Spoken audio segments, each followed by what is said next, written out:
Hello guys, മൈദ daily കഴിക്കുന്ന ഒരാളാണോ നിങ്ങൾ? എങ്കിൽ കുറേ രോഗങ്ങൾ നിങ്ങളെ പുറകെ വന്ന് പിടികൂടാനുള്ള സാധ്യതയുണ്ട് കേട്ടോ. അപ്പം എന്താണ് മൈദ? അതായത് നമ്മുടെ റിഫൈൻഡ് ആയിട്ടുള്ള വീറ്റ് ഫ്ലോറിനെയാണ് മൈദ എന്ന് പറയുന്നത്. റിഫൈൻഡ് ആയിട്ടുള്ള വീറ്റ് ഫ്ലോർ എന്ന് പറഞ്ഞിട്ടുണ്ടെങ്കിൽ വേറൊന്നുമല്ല, വീറ്റ് അഥവാ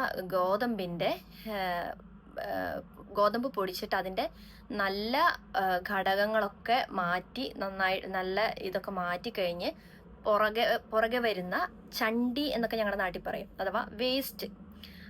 അതാണ് ഈ മൈദ എന്ന് പറയുന്നത്.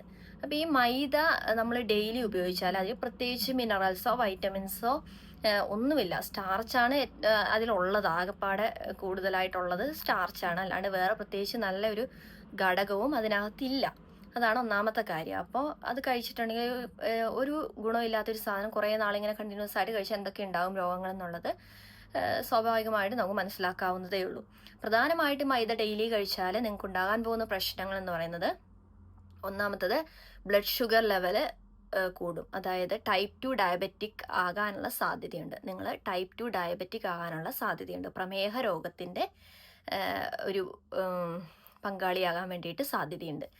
അതുപോലെ തന്നെ മലബന്ധം അഥവാ കോൺസ്റ്റിപ്പേഷൻ ഉണ്ടാകാനുള്ള സാധ്യതയുണ്ട്. കാരണം ഇതിൽ ഫൈബർ കണ്ടന്റ് ഒന്നുമില്ല. അതുകൊണ്ട് തന്നെ കണ്ടിന്യൂസ് ആയിട്ട് കഴിച്ചിട്ടുണ്ടെങ്കിൽ കോൺസ്റ്റിപ്പേഷൻ ഉണ്ടാകാൻ ഉള്ള സാധ്യതയുണ്ട്.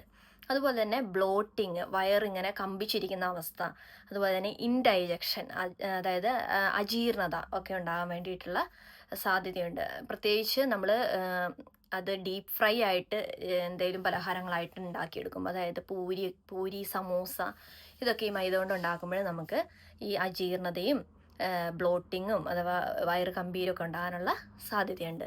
അതുപോലെ തന്നെ അസിഡിറ്റി ഉണ്ടാകാനുള്ള സാധ്യതയുണ്ട്.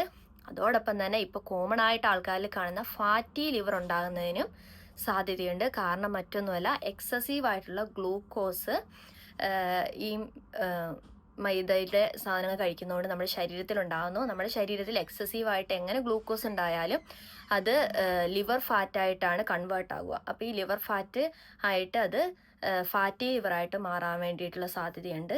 അതുപോലെ തന്നെ എക്സസ് കാലറീസ് ഇതിൽ അടങ്ങിയിട്ടുള്ളത് കൊണ്ട് വെയിറ്റ് ഗെയിൻ അഥവാ ഒബേസിറ്റി, അമിതവണ്ണമൊക്കെ ഉണ്ടാകാനുള്ള സാധ്യതയുണ്ട്. പിന്നെ ബാഡ് കൊളസ്ട്രോൾ ആയിട്ടുള്ള LDL കൂട്ടാനും ഇതിടയാക്കും.